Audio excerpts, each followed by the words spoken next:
Assalamualaikum warahmatullahi wabarakatuh. Kami dari kelompok 9 akan menjelaskan tentang kurikulum, profesionalisme guru, dan keterbatasan sumber daya. Nama saya Yuniar Salsa Ayu Murti, NPM 1850248. Saya di sini akan menjelaskan tentang kurikulum. Kurikulum merupakan salah satu komponen dalam pendidikan, di mana kurikulum akan menjadi arah atau pedoman dalam pelaksanaan proses pendidikan. Tanpa adanya kurikulum, proses pendidikan tidak akan terarah dengan baik. Dan dapat dikatakan jika tidak ada kurikulum di sekolah tidak akan ada proses pendidikan.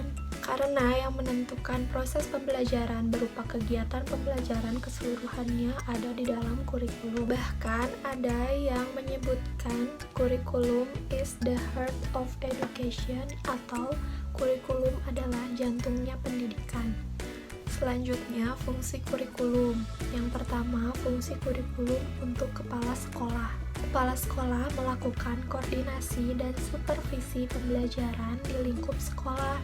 Salah satunya adalah kurikulum yang ditentukan di sekolah. Yang kedua, fungsi kurikulum untuk guru yaitu sebagai pedoman pelaksanaan proses pembelajaran yang menjadi tugas dan tanggung jawabnya di dalam kelas. Yang ketiga, fungsi kurikulum untuk siswa. Siswa adalah pihak yang menjadi pusat perhatian dalam proses pembelajaran di sekolah. Dengan demikian, sejumlah informasi terkait rencana dan program-program pembelajaran yang akan dilaluinya harus sampai kepada siswa dan siswa harus mengetahuinya. Yang keempat, fungsi kurikulum untuk masyarakat atau orang tua. Masyarakat yang dimaksud di sini yaitu orang tua.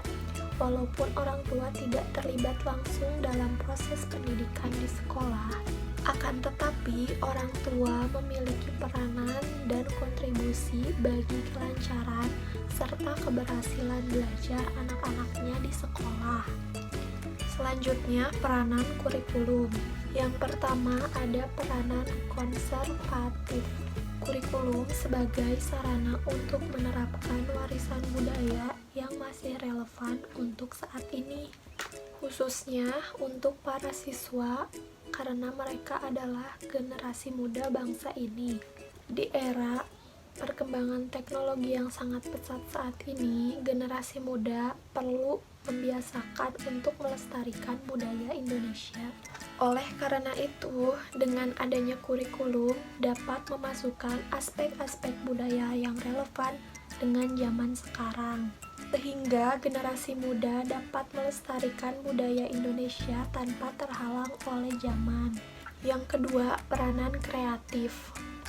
Pada zaman sekarang, masyarakat dituntut untuk berpikir kreatif dan menciptakan inovasi-inovasi baru. Dalam hal ini, kurikulum memiliki peran untuk menggali potensi siswa dalam memperoleh kreativitas. Yang ketiga yaitu peranan kritis dan evaluatif.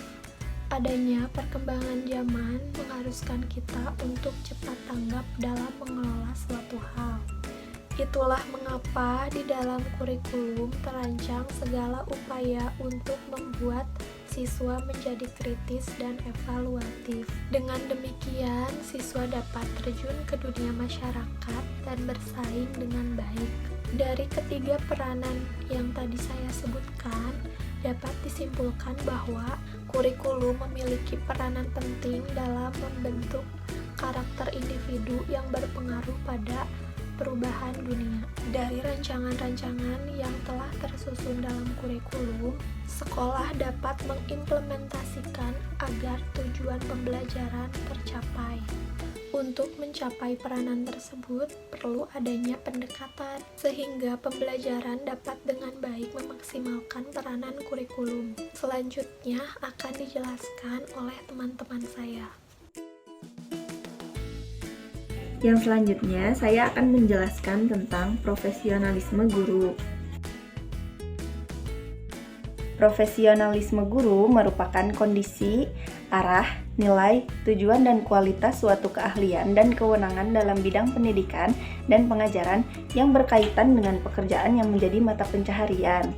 Sementara guru yang profesional adalah guru yang memiliki kompetensi yang dipersyaratkan untuk melakukan tugas pendidikan dan pengajaran.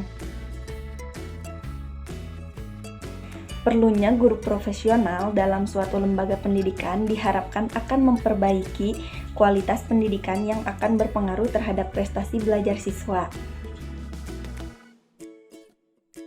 Kompetensi pedagogik, kompetensi kepribadian, kompetensi profesional, dan kompetensi sosial. Harus memiliki bakat sebagai guru, memiliki keahlian sebagai guru, memiliki keahlian yang baik dan terintegrasi, dan memiliki pengalaman dan pengetahuan yang luas. Materi selanjutnya akan disampaikan oleh saya, Irman Suharman, NPM 1850275. Materi selanjutnya adalah keterbatasan sumber daya. Keterbatasan sumber daya ini salah satu masalah ya, merupakan salah satu masalah yang perlu diperhatikan di dalam dunia pendidikan, karena sumber daya manusia khususnya merupakan modal dasar untuk pembangunan nasional. Oleh karena itu, kualitas sumber daya manusia senantiasa harus dikembangkan dan diharapkan agar bisa mencapai tujuan yang diharapkan. Nah, selanjutnya juga ada beberapa faktor penyebab. Yang pertama, faktor personal ya. Di dalamnya ada rendahnya kesadaran guru untuk mengutamakan mutu atau kualitas di dalam pengembangan diri. Juga rendahnya motivasi guru untuk memiliki program terbaik bagi pemberdayaan diri. Yang kedua yaitu faktor finansial ya. Terbatasnya kemampuan finansial guru untuk secara berkelanjutan mengembangkan diri, juga amat rendahnya penghasilan guru sehingga memaksa mereka bekerja bermacam-macam. Nah, tentunya ini juga berdampak kepada kinerja seorang guru. Yang ketiga, ini ada faktor struktural ya. Yaitu banyaknya pihak yang mengawasi guru sehingga mereka tidak bekerja dengan tenang. Juga rumitnya jenjang dan jalur pengembangan profesi atau karir yang membuat mereka merasa tidak berdaya. Juga terlalu ketatnya dan kakunya birokrasi yang mengikat para guru sehingga mereka tidak mampu mengembangkan kreativitas dan profesi mereka sebagai guru. Yang keempat, ini ada faktor sosial.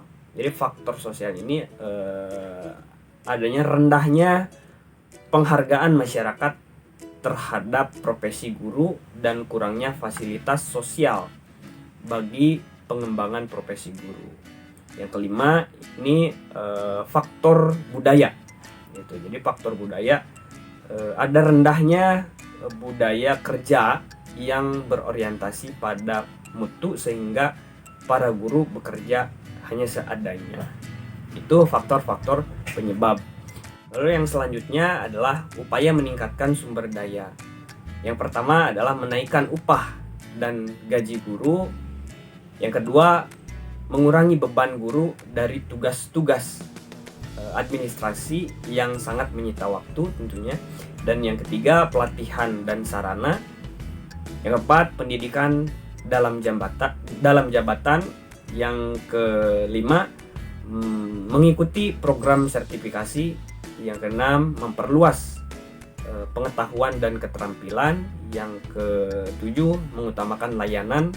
8, memiliki kesatuan atau organisasi. Dan yang terakhir, yang ke-9, menghapus diskriminasi status guru saat ini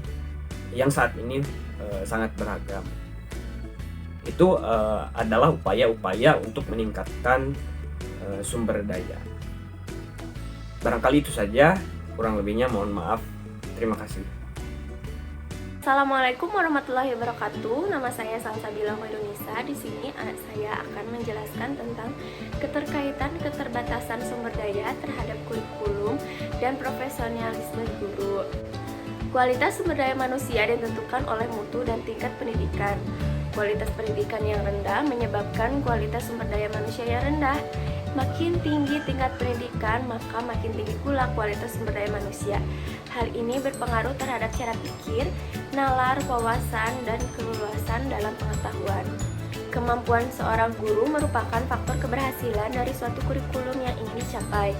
Apabila kemampuan guru tinggi, maka guru akan cepat menangkap dan beradaptasi dengan kurikulum yang ada, sehingga kurikulum dapat diterapkan secara maksimal. Namun, apabila kemampuan guru rendah, maka guru tidak akan dengan mudah beradaptasi dengan kurikulum yang ada, sehingga pelaksanaan kurikulum menjadi terhambat. Jabatan guru sebagai jabatan profesional menuntut guru untuk terus meningkatkan kualitas sumber daya manusia sesuai dengan perkembangan zaman, ilmu pengetahuan, dan teknologi, sehingga kuantitas dan kualitas mengajar dalam proses pembelajaran dapat terus ditingkatkan. Guru yang mampu bekerja secara profesional salah satunya dipengaruhi oleh pola pemberdayaan guru. Guru yang tidak diberdayakan akan selalu ketinggalan dari perkembangan ilmu, pengetahuan, dan teknologi. Dengan kata lain, agar guru tetap profesional, perlu ada sistem pemberdayaan yang baik, tersistem, dan berkelanjutan. Salah satu usaha untuk mengembangkan profesionalisme guru yaitu dengan melakukan penataan dan pengelolaan sekolah yang diarahkan pada pemberdayaan seluruh stakeholder, terutama dalam pemberdayaan guru. Sekolah sebagai suatu perangkat sistem yang saling berkait memerlukan pengetahuan dan pemberdayaan secara tepat dan efisien, sehingga tumbuh budaya kerja yang konstruktif di seluruh stakeholder, terutama guru, karena pembenahan kurikulum, perbaikan sarana, penyesuaian peraturan dan manajemen, dan sebagainya. Tanpa disertai dengan peningkatan mutu guru dan kinerja pengajar, program-program yang ditetapkan sekolah tidak akan mencapai hasil yang optimal. Mungkin kurikulum tidak berkesesuaian dengan kondisi lingkungan dan sarana prasarana yang tidak memadai, akan tetapi akan menghasilkan pendidikan dengan output yang baik apabila didukung oleh guru yang memiliki kualitas kinerja yang memadai. Sekian presentasi dari kelompok kami. Maaf apabila terdapat banyak kesalahan. Assalamualaikum warahmatullahi wabarakatuh.